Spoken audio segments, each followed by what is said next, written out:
And then I ended up moving to West Hartford, Connecticut. Oh my God. Oh my God. Oh my God.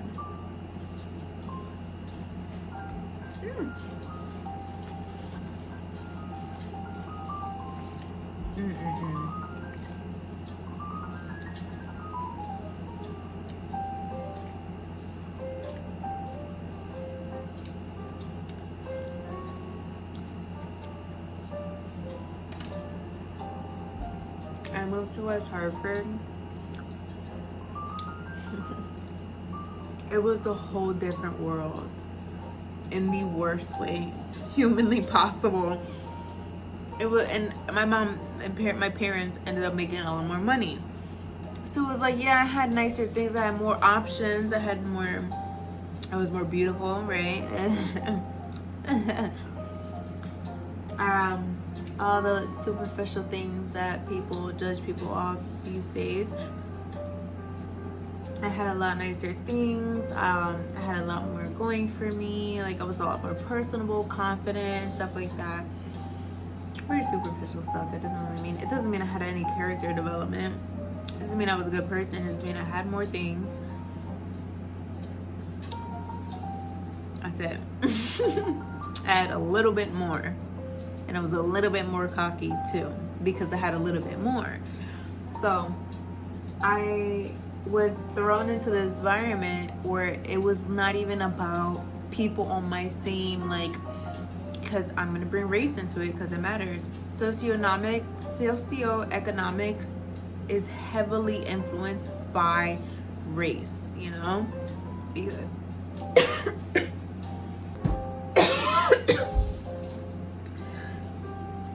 so, I just choked on my spit, if you were wondering.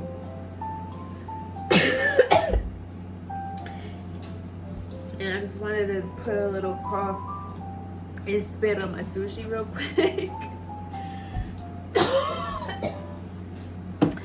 Let's log in. I don't even know what I was talking about. I don't even know. Socioeconomics. Poor. So I went to West Hartford and I was a poor black among rich whites. The end. You can guess how that ends. So instead of comparing like high waters and who had like the most amount of uniform shirts, it was whose parent will buy them a car so they can drive to school instead of taking the bus. That's how you knew where you were at. Whose friend had a car that would pick them up every morning and bring them to school, and then they sit and they had time to dilly-dally and go to Dunkin'. Yeah. Totally different atmosphere. I was like, so just going to school isn't enough? I'm here, present. Present. I'm doing it. I'm in school. I'm good at it. I'm worried about, like I said before, the babies in class and developmental issues going on. But you guys have a car and you're cooler than me. Yeah. You're cooler than me because you have a car. I agree. Are you gonna bully me now? Yeah. But they do it passive aggressively. White people bully passive aggressively, where they just like ostracize you. They just look at you like this.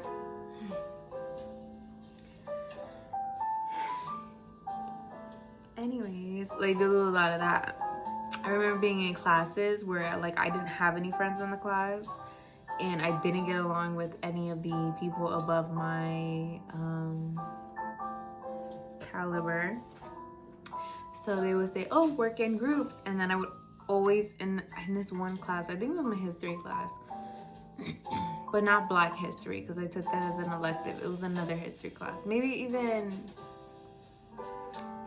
a psychology. It was a class that I took, and I would be sitting there and I'd be looking around and I'd be the only person without a partner, and I'd be like,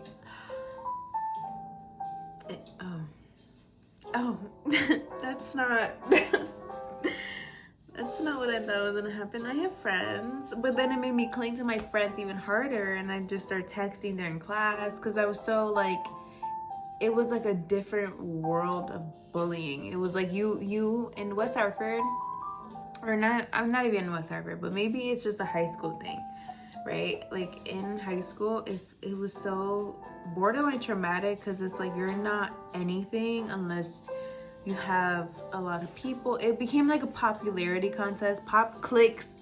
Yeah, high school is a lot more cliquey, and I do not function in a clique. Like, I still don't. Look at me, alone, drinking cut waters, talking on the internet. Like, that's just not who I am as a person. I never adapted well to it. I will never adapt well to it. I gravitate towards people who I feel like I relate to, and who would understand me, and who want to hear me talk, and they don't want to hear me talk just because it's cool to hear me talk, or just because I'm pretty, or of what I'm wearing. Like, I'm just not that superficial, and because of that, it's really easy for me to notice who is. Like, I can scope the scenery. I would consider myself a human lie detector. I could just look at somebody. Oh, but yeah, I remember, because in the beginning of the video, I was talking about being a seer. I-S-E-E-R. But how it was all like people were considering it to be satanic and shit. But I don't think so. Maybe I heard that one time and I just fully like believed them. But I don't think so. I think that God gives a lot of people gifts. And one of my gifts is being able to see people. Like, mind you, I can't see. I wear glasses. I can't even see myself on the screen right now. Yeah, let me see how long this is. 4 minutes. Oh, okay. And you see how I'm scrunched up and shit? Huh? Oh, okay. So, I feel like I'm one of those people that I can it's so strange, like, to say the words out loud. I know I do it, but it's strange to say the words out loud. I feel like I can see people's intentions. Like, I can visually see people's intentions for me. Even when they're masking well, even when they're saying everything right. Like, I just have this little intuition on me, this gut feeling. I carry it around with me everywhere I go. Like, and I think it might have been from that switch where I unlocked that power, I guess, or that gift, where I'm able to, because I was able to see, like, I was just able to see. That's it. I'm just able to see. I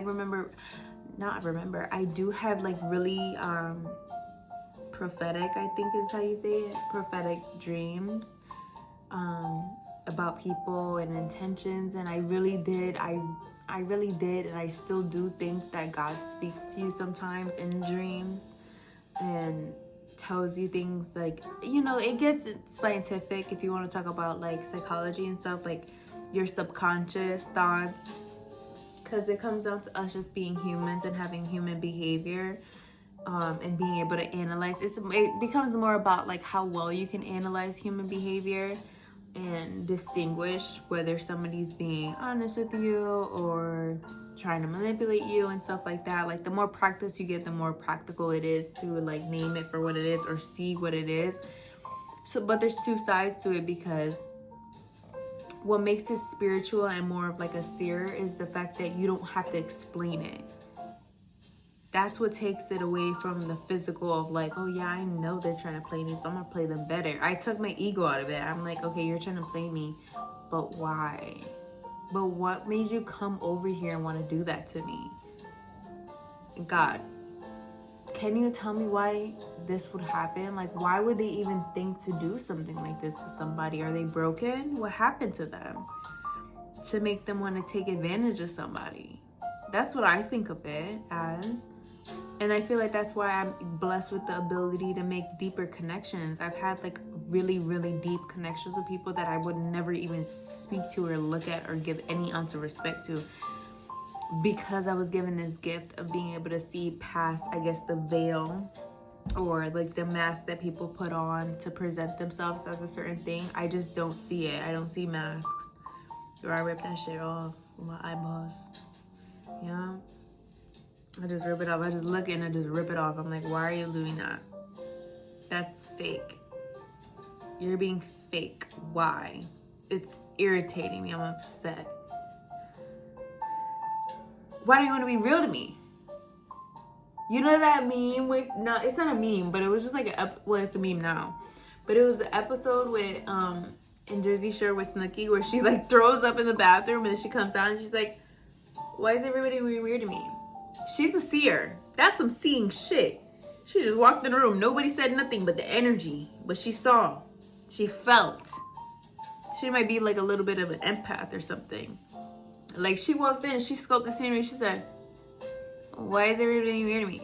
No, seriously. Like that's the type of shit I be on. That's the type of time I be on. Why is everybody being weird? Why are you being weird right now? Do you have something you need to say? Then say it, bitch. Because I'm going to talk a whole lot of shit. Because now you're being fake. And why would I be nice to you? You're being fake. So you want to have this hidden animosity. You want to sit in my face. And then you want to go in the corner like a loser and talk shit about me in the corner. Because you're not bold enough to say it with your fucking chest. Ew. I can see you doing that. I could see you getting ready to do that. Ew. And they did gaslight the fuck out of Snooki. They were definitely mad that she was too drunk to go to the club. But all they had to do was say if they were real people. Real. If they were real as fuck.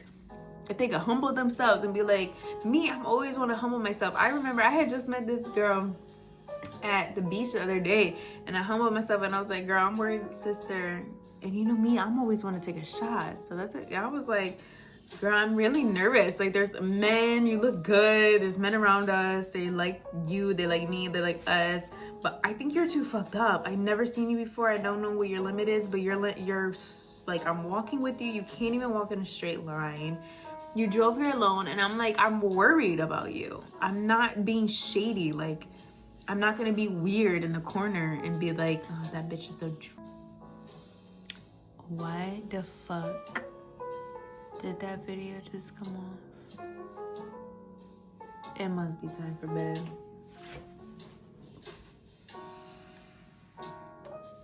Okay. But yeah. I was just really... Let me put this down.